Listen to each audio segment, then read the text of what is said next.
Cielo completamente despejado en la provincia de Corrientes, la capital, la ciudad de Corrientes, para ser más particular, y arrancamos este espacio de radio y televisión de Canal 5 Televisión, Radio Sudamericana y también a través del diario digital radiosudamericana.com. La verdad que es un domingo muy particular porque en medio de esta segunda vuelta electoral uno se queda pensando y mirando la verdad. Hay ciertas cosas que todavía termina uno sin entender. Por eso le invitamos a un amigo de la casa, Darío López Villagra. ¿Cómo te va? ¿Cómo andás? Muy buenos días, yo muy contento de estar acá. Vos sabés, Daniel, que yo soy una especie de fan tuyo, un groupie que siempre escucha este programa a la mañana, y es como muy especial para mí estar en el programa que siempre escucho. Aparte, sabés que... Por eso nada más te invitamos. Bueno, pero ustedes me tratan bien, entonces yo tengo el vicio de volver, digamos. Sí. Y bueno, por eso tienen que tratarme tan bien, porque yo tengo ganas de volver. Por supuesto. Pero siempre agradecido que se acuerden de uno, pero aparte, sí. Una cosa que también quiero decir a los que escuchan, que realmente sos una persona muy cálida, sos una persona muy afectiva, y al mismo tiempo respeto mucho. También sos, más que periodista, sos un intelectual, y yo eso valoro mucho, y sobre todo tu honestidad. Siempre hay que desconfiar de los elogios, pero en este caso, como son bonitos, uno quiere acariciar también su ego. Es un piropo entre hombres, digamos, dentro del feminismo está aceptado. Sí, está aceptado, está aceptado. Bueno, docente universitario, Darío, que también ha escrito muchísimos libros. ¿Sabes que hoy, esta mañana, comenzaba con un invitado, lo llamábamos a Julio Bárbaro, y la primera pregunta que le hice es la misma que te voy a hacer a vos? ¿Cómo es esto? 8 años de frustración. Sí. 8 años de malos gobiernos. Supongamos 10. Sí. Pero yo me quiero quedar en esta parte. Sí. Los últimos 8 años. Sí. Los 8 años de 2 presidentes que estaban más cerca de la derecha que de cualquier otro sector. Y ahora la respuesta viene de la misma derecha. ¿Cómo es esto? ¿La derecha viene a salvarnos de la misma derecha? ¿Cómo es? Y bueno, el problema, digamos, que de todo esto son las contradicciones que hay en todos lados. Es muy contradictorio todo, entonces es muy difícil separar el heno de la paja, digamos. Hay muchas contradicciones. Pensando que, digamos, primero que nadie sube a la presidencia por 4 años. La expectativa siempre son 8 años. Pero lo que pasa es que la Argentina tiene unas velocidades, tiene unas intensidades, que, por ejemplo, pensemos, por ejemplo, en el gobierno de Macri. El gobierno de Macri llega con una fuerte expectativa, digamos, de muchos sectores, pero para junio, julio del 2018, cuando se hace esa evaluación brutal que hubo, ya prácticamente fueron 2 años de plancha, digamos, ¿no? También hubo mucha expectativa, porque hay que entender que la política es esperanza. Si uno no tiene esperanza, realmente no es la política, me parece que cae en un espacio vacío. También hubo mucha expectativa con Alberto Fernández, y pasaron cosas como dicen ellos, ¿no? Pasaron muchas cosas. Pasó la pandemia, pasaron esto, claro, pero no obstante, también esos 2 años parecen ser como infranqueables, ¿no? Antes, no sé si te acordás que decían la comezón del 7º año respecto a las parejas. Bueno, claro. acá parece que los 2 años son casi determinantes, pero es un poco también lo que quiero transmitir, es un poco la intensidad de los problemas de la Argentina, que se va comiendo presidentes como galletitas. Bueno, está bien. Yo te puedo llegar a dar la razón. Te puedo decir, mira vos, muy bien, le comió la pandemia, la guerra. Pero miro los países que nos rodean. También pasaron por la misma pandemia, por la misma guerra, por la misma sequía, y no tienen los números que tiene la Argentina. Todos crecen menos nosotros. Nosotros somos los únicos que tenemos inflación. Los que nos rodean, Chile, Brasil, Paraguay, Uruguay, hasta Bolivia, los números de ellos son mucho mejores que nosotros y sufrieron exactamente lo mismo. Sí, es verdad. Entonces, ¿por qué nosotros creemos que somos el centro del universo? No, yo no creo que seamos el centro del universo. Quizás todo lo contrario, y menos el ombligo, si uno quiere ser, que uno quiere ser más físico. Yo creo que hay desafíos que tiene la Argentina, sobre todo hace varios años. Porque, por ejemplo, si vos pensás en la matriz productiva de Chile, o la matriz productiva de Paraguay, o la matriz productiva de Brasil, eso está bastante claro, y hay una proyección, como dicen los españoles, hay una perspectiva respecto a la construcción de un futuro a través de proyectos nacionales, digamos, ¿no? Nosotros, la verdad que no hay espacio político que no diga que la Argentina, digamos, sostiene estructuras o visiones de la economía ya que han caído un poco, con ciertas dependencias digamos, sobre todo para la producción de dólares, que ya es hora que la Argentina tome decisiones, porque en el fondo, la cuestión tiene que ver con la forma en que se proyecten los países en el tiempo. Es decir, un país no es solamente un conjunto de personas que están con una bandera y un himno, digamos, pero tiene que ver fundamentalmente con proyectos de país, hacia dónde vamos. Es decir, lo que se llama habitualmente política de Estado. Por ejemplo, te pongo el caso de Chile. Uh-huh. El caso de Chile, por ejemplo, ellos tienen una política de Estado que es cualquiera que entre al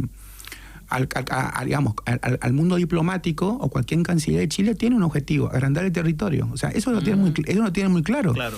Y la política es interesante, pero al mismo tiempo hay consensos elementales respecto hacia dónde va la economía. En el caso de Brasil, por ejemplo, vos tenés dos espacios bien establecidos, que es la política de Plan Alto, o sea, lo que tiene que ver con la política partidaria, y después tenés el centro económico, que es São Paulo. Son dos cosas distintas. Otra cuestión también que es muy importante, que la Argentina no logró construir, digamos, que tiene que ver con un aparato, digamos, que tenga que ver con la burguesía, separado de los intereses de la política, digamos, ¿no? Vos tenés, por ejemplo, en Brasil, te voy a poner ejemplo. El ejemplo de Brasil, vos tenés un mundo que tiene que ver con la economía industrial, con la economía comercial, digamos, con un tipo de capitalismo avanzado, que tiene vida propia aparte del mundo político. Es decir, la política tiene una vía, y acá nosotros, y ellos tienen otra vía respecto hacia dónde va la economía brasilera. Eso lo tienen muy claro. La Argentina, de alguna manera, fue como yendo y viniendo con marcha y contramarcha respecto hacia los proyectos de país, que tienen que ver con proyectos que tengan que ver con los procesos de no solamente de crecimiento, sino de desarrollo. Ahí hubo algunos problemas que hemos tenido, lo digo así, como fallas propias del sistema. Cuando hablo de crecimiento y desarrollo, me refiero a que primero los países tienen que generar balanzas comerciales favorables, digamos, o sea, tienen que crecer para en un segundo momento entrar en un proceso de desarrollo. El desarrollo no solamente tiene que ver con el reparto de riqueza, sino también tiene que ver con, por ejemplo, que vos te vayas al hospital y tengas la última tecnología. Claro. Es decir, cuando uno piensa, por ejemplo, entre la diferencia entre los países desarrollados y no desarrollados, o como se llamaba en los años 90, central o periférico, vos decís, por ejemplo, bueno, nosotros en Argentina tenemos, por ejemplo, una expectativa de vida de 70, para la mujer es 76 años, 77, y para el hombre 75.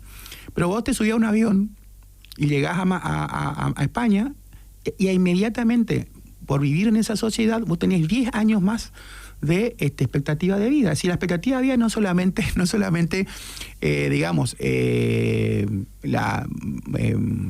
haya trabajo, que se gane bien, sino también inclusive eso repercute en la cantidad de vida promedio que tienen sus habitantes. Sí, es increíble, ¿no? Eso de expectativa de vida, yo tengo una seria diferencia en eso. Obviamente que no hice ningún tipo de estudio, pero sí hay una seria diferencia de lo que es la prestación del servicio de salud en las capitales y en los interiores provinciales.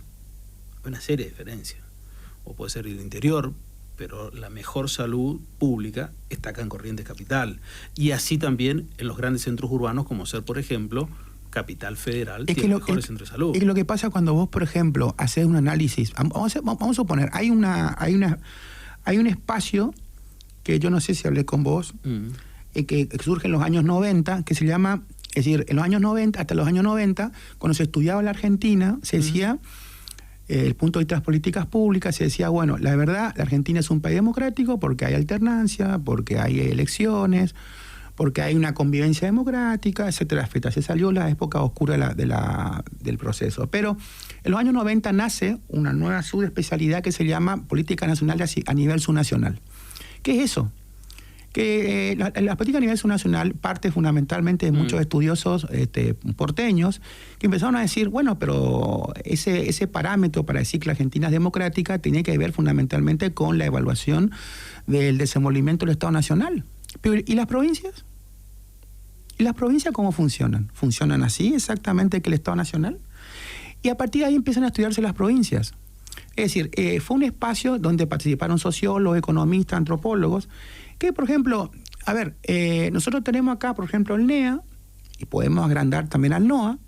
El NEA, por ejemplo, las provincias que forman el NEA tienen funcionamientos y dinámicas en sus sistemas políticos que redundan en la calidad o no de sus democracias. Es decir, por ejemplo, nosotros a muy pocos kilómetros, a 300 kilómetros acá tenemos, o menos, pero menos de 300 kilómetros, 200 kilómetros tenemos a Formosa. Formosa tiene una idiosincrasia dentro del contexto de la Argentina, una idiosincrasia especial que vos necesitas sentarte a ver cómo funciona un sistema donde hay una reelección indefinida.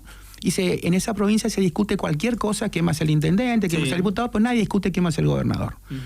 Corrientes también tiene una particularidad, pero Corrientes es una provincia de las consideradas viejas, una provincia fundante de la nación argentina o del Estado Nacional. Y nosotros, por ejemplo, la democracia hasta ahora hemos tenido fundamentalmente dos clanes que han gobernado la provincia. El clan Romero Félix, que fue del 83 hasta el 99 y apareció después del Clan Colombi, que es el que ahora goza de mucha salud electoral, digamos, ¿no? Pero al mismo tiempo vos tenés otras dos provincias como Misiones y Chaco, que no han tenido problemas, no han tenido ningún tipo de prurito en generar espacios de alternancia política. Por ejemplo, hasta hace una semana, Capitaní reconoce que perdió y va a subir Heredero como gobernador y no hay ningún tipo de problema, digamos, el sistema político es como que se revalida. Pero a partir de ahí hay otro esquema que hay que entender. Así como hay una tensión respecto a la relación entre las provincias y el Estado federal a través la problemática cuestión de la coparticipación, que acordate que la coparticipación, desoyendo la Constitución del 94, nosotros tenemos la misma ley del 89. Sí. Y recordá que Corrientes perdió un punto en el periodo en Desmedro del Chaco. El Chaco ganó. Sí, pero aclaremos una cosa. Corrientes recibe menos coparticipación por habitante que Formosa.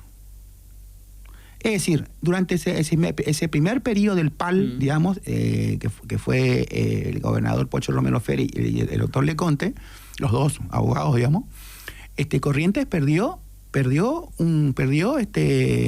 porcentaje de su coparticipación y eso va a ser determinante también para la construcción futura en lo que es Corrientes, digamos, ¿no? Estamos hablando de la relación entre lo que recibe en función de los impuestos nacionales y en relación a la cantidad de habitantes. Y hay otro nivel que hay que entender, que esa relación entre el Estado Nacional y las provincias siempre ha sido una relación que ha pasado por momentos.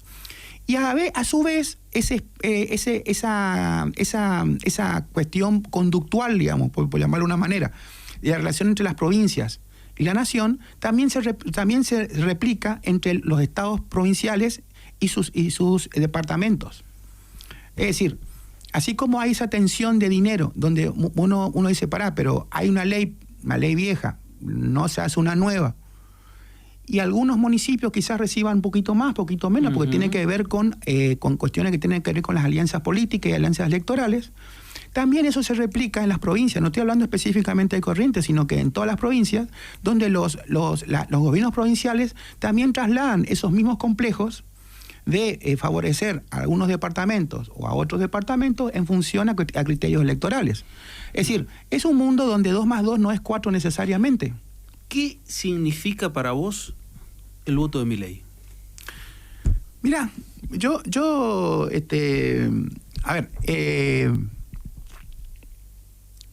si nosotros no hubiéramos, a veces hay una crítica, ¿no? Que dicen, bueno, todos somos campeones y vemos todo con el diario del lunes. Claro. Pero eso tampoco es malo. Es un nivel de análisis. Nosotros estamos en un mundo, cuando uno habla de política, la política no es una ciencia exacta. Entonces, vos en el mundo de la política vos tenés dos conceptos elementales, que es lo posible y lo probable. Entonces vos decís, ¿esto es posible? O sea, ¿es posible que caiga dinero No, no es posible, entonces es cero probable. Por eso hablo que son ciencias probabilísticas. Cuando vos decís que sí, ahí viene el grado de probabilidad. Si nosotros, por ejemplo, hubiéramos estado sentados acá y hubiéramos tenido 4 o 5 empresarios, gente que pueda, como en un casino, a veces todo se construye con una especie de casino. Lo hubiéramos sentado acá. Si ponemos una cosa, ¿qué te parece si generamos una alternativa? ¿A dónde hay que poner la plata? ¿En quién ponemos? Y el análisis era elemental. Vos tenés dos frentes, un frente peronista, digamos, un frente peronista formado por distintas líneas del peronismo, con prevalencia de, necesariamente, en su momento, de una pata kirchnerista con dirigentes fuertes, con muchísimo liderazgo, como Cristina Kirchner.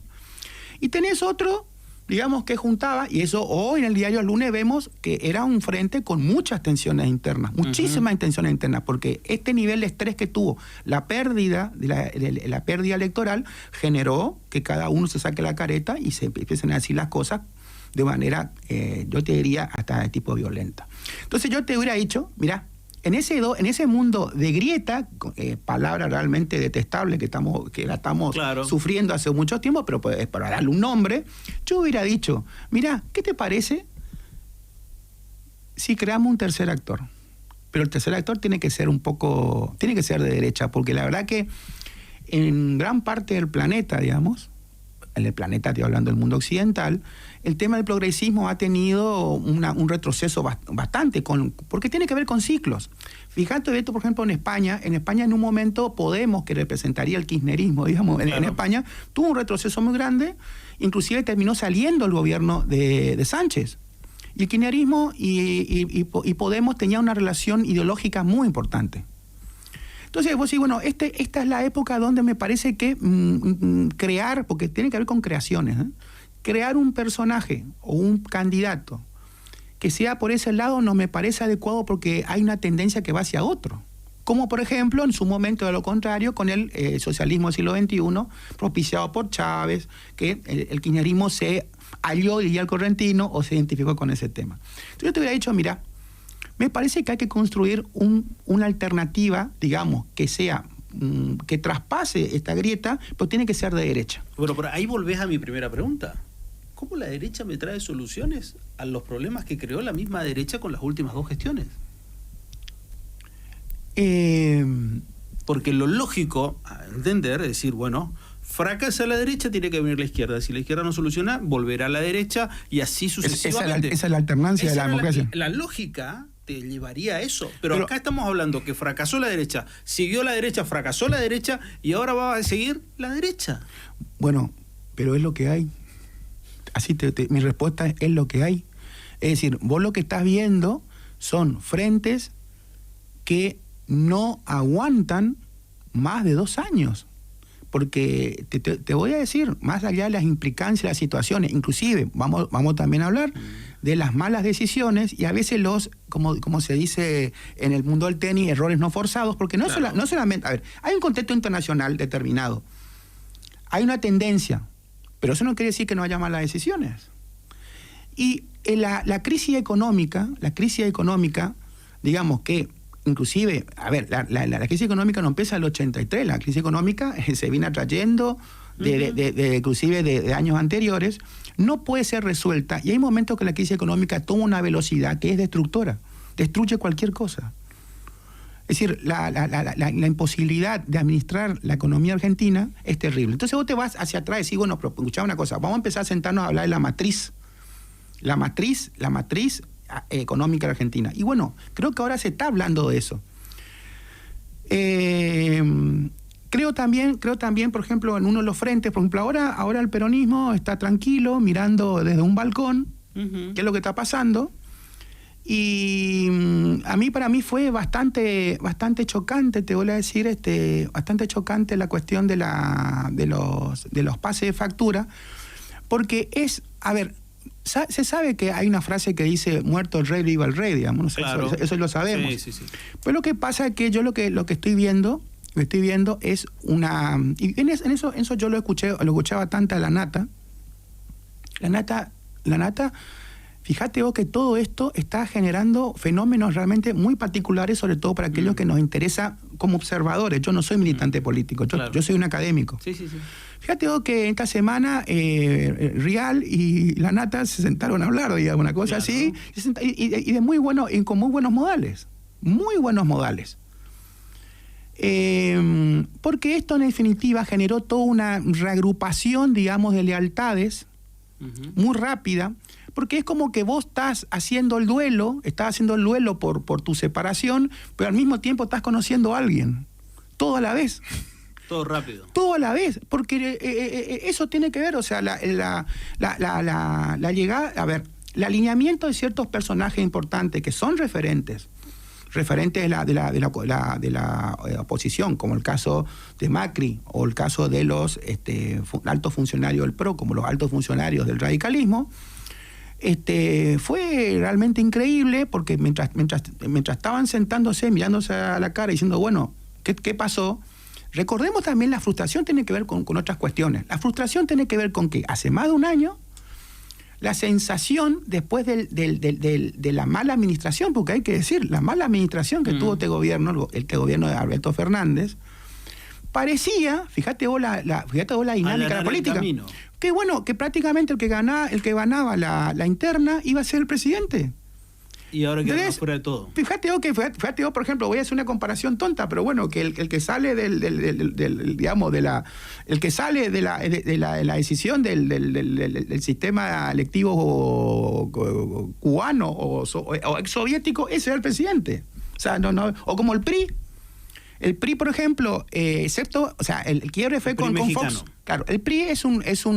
A muchos quieren compararlo con el peronismo, pero no es tan así, yo no estoy de acuerdo. Pero prácticamente el que salía de la interna del PRI era el presidente. Bueno, yo creo que esa impresión hubo porque realmente del otro lado había una orfandad de conducción y al mismo tiempo un descalabro económico que hacía como... no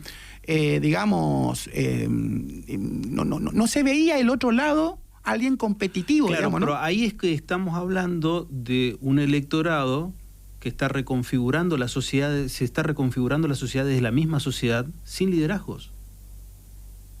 Porque Juntos por el Cambio evidentemente no tuvo liderazgo.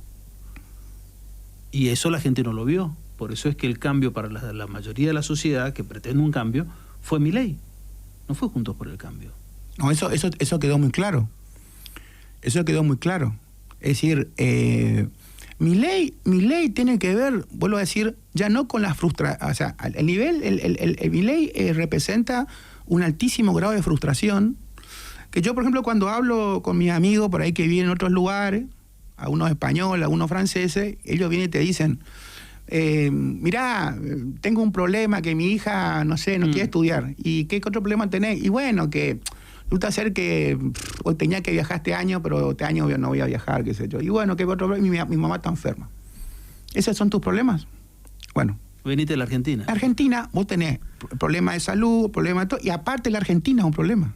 O sea, el país es un problema. Sí. O sea, hay un plus que vos tenés que también administrar. Vos, por ejemplo, te voy a decir, podés tener un problema con tu hijo, un problema en la escuela, un problema con tu mujer, un problema, qué sé yo, que te llama con tu vecino. Pero aparte la Argentina la Argentina genera un problema también para todos. Porque tiene que ver fundamentalmente con una cuestión muy clara que tiene que ver con la supervivencia, pero sobre todo no hay que olvidar que la consecuencia de circunstancias, pero también de malas decisiones de ambos frentes, más allá del contexto internacional adverso, de cuestiones que tienen que ver con no todos los presidentes que pasaron por la pandemia, digamos, terminaron tan desgastados. Eso depende de cómo. Por ejemplo, Sánchez en España no terminó tan desgastado y pasó por lo mismo. Tiene que ver que no hay que perder el foco, porque no hay que perder el foco en una cuestión que uno ve yo veo al menos, voy a hablar en primera persona, un nivel de violencia, un nivel discursivo en la clase política. Pero no hay que olvidar que este país ha sido en los últimos años un generador sistemático, crónico de pobres. Es decir, todo eso, todas esas cuestiones que estamos hablando a nivel dirigencial, a nivel de clase política, sí. No importa quién sea, porque más o menos este país le dio la oportunidad en los últimos 8 años a que gobiernen los dos frentes. Le dio la oportunidad. Sí. Y una oportunidad contundente le dio. Pero la consecuencia de estos últimos 8 años ha sido el aumento inmoral, porque la pobreza no es buena o mala, es inmoral. Sí. Y hay muchos argentinos que no tienen asegurada su seguridad alimentaria. Si vos decís, todo esto que estamos viendo no es gratis. Es decir, los procesos de decadencia de la Argentina tienen un costo y lo están pagando los sectores más vulnerables.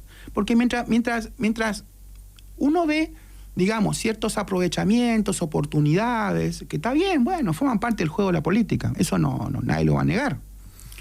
Mientras tanto, hay un engrandecimiento de los sectores de pobreza e indigencia en Argentina. Y por otro lado, tenemos la inflación que prácticamente, la actualización que hace el INDEC de la canasta básica, hoy prácticamente llega casi a 350.000 pesos la línea de pobreza. Sí, por eso yo quiero diferenciar esas dos cosas. Uno puede sentarse a ver en términos casi como si fuera una novela, porque esto parece una novela, sí, y no tan mexicana, una novela argentina con problemas argentinos, donde los dirigentes están diciendo una cosa, uno se quiere prender de otra, pero al mismo tiempo hay un sector de esta población que históricamente Argentina fue construida como una sociedad de clase media. De hecho, en los años 60, 70, Argentina constituyó un modelo alternativo de clase media a la clase media norteamericana, pero que parece ser que, digamos, el proceso de movilidad social descendente es como que es una cosa muy fuerte, que a veces se estaciona un rato, y a veces se recuerda con cierto cariño ciertos momentos que terminaron mal. Por ejemplo, en el discurso de la política, recordamos el 89, el desastre del 89, que es el desastre de la hiperinflación. Después viene el tema del 1 a 1, la ley de convertibilidad. Pero esa ley de convertibilidad sabemos que para el año 95 ya era insostenible. Claro. Pero que la cuestión electoral tuvo que ver con que ni el propio La Rúa se animó a desmantelar eso cuando ya no había 1 a 1, ya era un 3 a 1. Nadie se animó a desmantelar. Era una ficción, claro, una ficción, porque la ley era una ficción. Es como que yo diga, por ejemplo, en el derecho hay muchas ficciones. Es como que yo diga, bueno, este lugar es una persona jurídica. ¿Cómo una persona jurídica? Pues no tiene hígado, no tiene, no, pero así se le llama el derecho una ficción. La ficción es como nosotros hacemos que es, pero no es. Eso duró un tiempo, pero ¿qué pasa después? Hoy se ve con cierta responsabilidad que ante las pérdidas electorales se aferraron a un discurso que se sabía, que se era consciente que iba a terminar, pero quizás no tan mal como el 2001. La Argentina, y esa es la cuestión a resolver, en el 2001, recordá que la Argentina pasó a ser el país donde en el siglo XIX se hablaba de educar al soberano y pasamos a dar alimento al soberano. Es decir, los niveles de desnutrición crónica que tiene la Argentina, más allá de todo el complejo sistema de planes, digamos, sí, que están establecidos inclusive por los dos frentes, en ese aspecto nadie puede decir nada. Creo que es muy importante, pero al mismo tiempo ese no era el proyecto de este país, digamos. Por eso cuando te dicen ahí, bueno, vamos a volver a los ideales de San Martín, de Belgrano, qué sé yo, y sí, porque realmente a veces nosotros, por ejemplo, podemos sentar horas acá, y vos tenés un público que te escucha, que tiene que ver con la clase política, y que están preocupados por lo de ellos, por su métier, por la política. Claro. Pero mientras tanto, la cosa se va complicando cada vez más. O sea, sí, la inflación es imparable, ya no hay forma de... O sea, ya no es cuánto ganás, todo lo que tiene que ver con los sistemas de paritaria, que digamos más o menos hasta julio van a funcionar, están todos paralizados. Claro.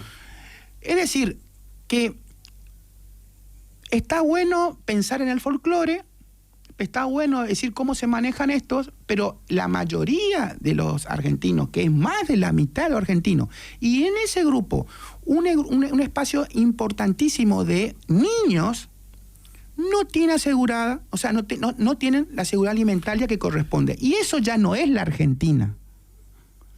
O sea, si uno se entiende que la Argentina era esto es la Argentina. A ver, un país no es solamente una banderita, un equipo de fútbol y un equipo de rugby y un himno. Eso no es un país. Un país es un proyecto de país. Sin proyecto, la cosa se cae. Se cae. Como se está cayendo. Yo puedo mirar, Daniel, qué sé yo, el abrazo de Milei con Bullrich. Con Bullrich, puedo ver los memes del león con el pato, con el y está bien, con el lagarto, con el carpincho, y eso hasta inclusive, digamos, hasta puede ser gracioso, puede ser, sí, pero no muchachos, paren un poco, porque acá la cuestión no es quién va a ser el candidato a no sé, a diputado nacional, no, me parece que la cosa no pasa por ahí. Es como que ahora lo que yo estoy viendo, aunque es interesante, es que el árbol está tapando el bosque. El bosque está muy mal. Este país no está bien. Ahora, no obstante, sí. Daniel, tu pregunta primera fue muy buena, no obstante, por ejemplo, el argentino promedio no se escapa a ir a trabajar a Chile. No se escapa a trabajar a Bolivia, no se va a trabajar a Paraguay. O sea, yo no veo argentinos en manada yendo a trabajar a Brasil. Todavía la Argentina conserva, de alguna manera, ciertas estructuras donde hay un aroma todavía a ese estado de bienestar que la Argentina supo construir, que más o menos inclusive ni a los propios europeos a ellos le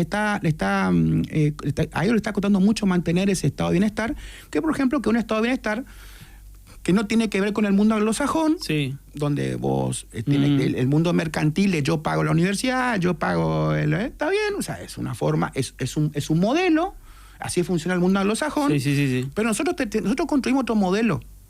A ellos le está costando mucho mantener. Todavía la Argentina tiene eso. Pero bueno, lo que pasa es que tampoco el sistema social y el sistema económico no es un chicle. Hay un momento que se corta. Yo estoy más pendiente de eso que en las peleas de quién va a ser el árbol que tape el bosque. Es decir, grandes soluciones a grandes problemas no se han visto en los últimos 10 años. Tampoco se las proponen. Tampoco estamos viendo propuestas de ese nivel. ¿Pero por qué? Porque la Argentina, vuelvo a decirte, es como un Pac-Man. El Pac-Man es un muñequito, de los años 80, de un juego electrónico que iba comiendo, te iba a caer comiendo. Y bueno, sí, bueno, pero es decir, yo en 2 años no puedo hacer mucho, bueno, no sé, pero todo esto que está pasando no deja de ser un momento de oportunidad.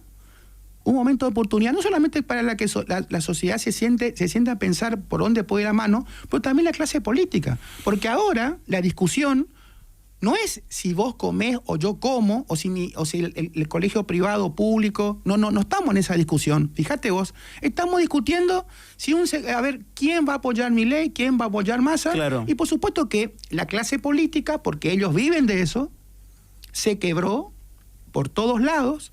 Hay sectores del PRO que están en un lado, están en el otro, hay sectores del gobierno de Corrientes, otros que creo yo, de manera prudente, han liberado a sus votantes para que, digamos, que hagan lo que se establezca la conciencia, pero fíjate una cosa, en ese contexto hay algo que también es producto de los propios procesos de decadencia de Argentina.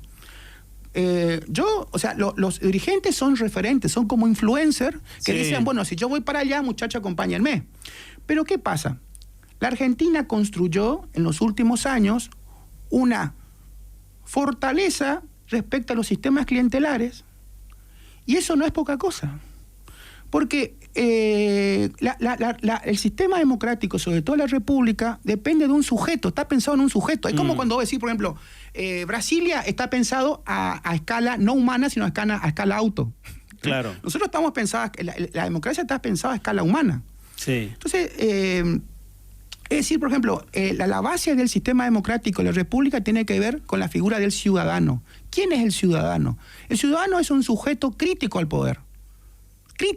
O sea, esto no, y yo no te voto más. Ahora, la propia decadencia digamos, un poco de la